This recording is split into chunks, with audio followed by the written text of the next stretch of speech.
దేశమంతా సార్వత్రిక ఎన్నికలు జరుగుతున్నాయి. ఆంధ్రప్రదేశ్లో లోక్సభతో పాటు అసెంబ్లీ ఎన్నికలు కూడా జరుగుతున్నాయి. మరికొన్ని గంటల్లో ఏపీలో పార్లమెంటుతో పాటు అసెంబ్లీ ఎన్నికల ప్రచారం ముగినుంది.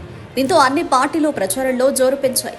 ఏపీలో అధికార వైసీపీ ఒంటరిగా పోటీ చేస్తుండగా విపక్షాలు టీడీపీ, జనసేన, బీజేపీ కూటమిగా పోటీ చేస్తున్నాయి.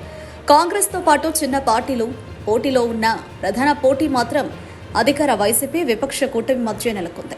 వైసీపీలో జగన్ అన్నీ తానే నడిపిస్తుండగా కూటమి తరపున చంద్రబాబు, పవన్ కళ్యాణ్, అమిత్ షా, నడ్డా, మోదీతో పాటు పలువురు బీజేపీ జాతీయ నాయకులు ప్రచారం చేస్తున్నారు. ఓటర్లను ప్రసన్నం చేసుకునేందుకు అన్ని పార్టీలు చివరి అస్త్రాలను ప్రయోగిస్తున్నాయి.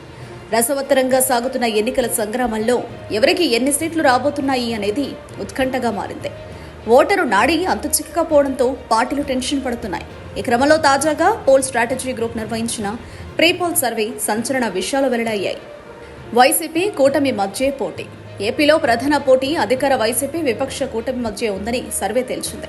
ఈ సర్వే ఫలితాల ప్రకారం మే 13న జరిగే అసెంబ్లీ ఎన్నికల్లో అధికార వైసీపీ 120 నుంచి 130 సీట్లు గెలుస్తుందని అంచనా వేసింది.